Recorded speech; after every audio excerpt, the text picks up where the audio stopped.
We want to have, as part of the gun initiative, though, an informational campaign to really change the hearts and minds of people in Washington, D.C., and in particular our young people.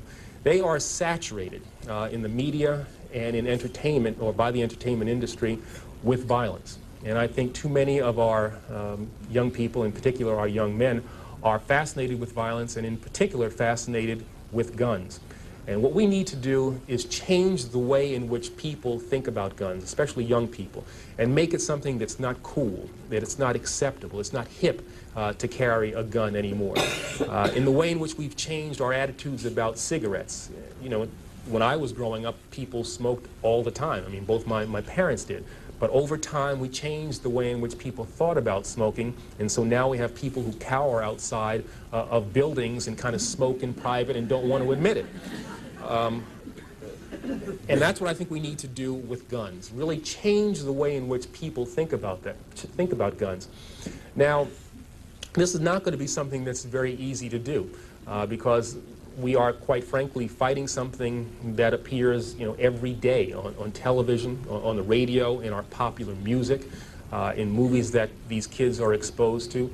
It will be an effort that will entail things that I'm really not familiar with. I think I'm a pretty good lawyer, but we need to get really innovative, creative things that are going to grab the attention of these kids and change, as I said, the way in which they think about guns. And so what I've asked is that the creative community in Washington, those ad agencies that create these snappy ads and make me buy things that I don't really need, devote that talent in a more constructive way so we can get at the minds of these young people. This informational campaign, I've also called on the newspapers and the television stations to devote to us time and space so that we can get these ads, so we can use these spots, and not to give us 1, 2 o'clock in the morning ads when nobody's watching, but at the time when people, particularly young people, are watching television, so that when they're watching, the Fresh Prince of Bel-Air or Martin or whatever else they watch, and yeah, I watch those things once in a while, so that they'll see these ads and they'll be grabbed by these ads.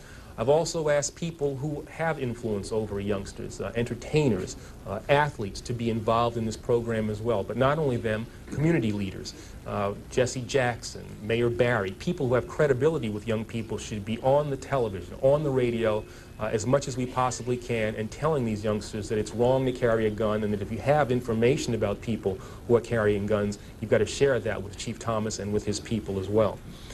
I've also asked the school board to make a part of every day some kind of anti-violence, anti-gun message. Every day, every school, at every level. One thing that I think is clear with young people and with adults as well is that we just have to be repetitive about this. It's not enough to simply have a catchy ad on a Monday and then only do it every Monday. We need to do this every day of the week and just really brainwash people into thinking about guns in a vastly different way. We also want to have a hotline that we will set up and have the number of that hotline that would just go out there, and that would be something that people would have emblazoned in their minds so that when they see a gun or become familiar about the facts of a gun crime, they would call that hotline and pass that information on.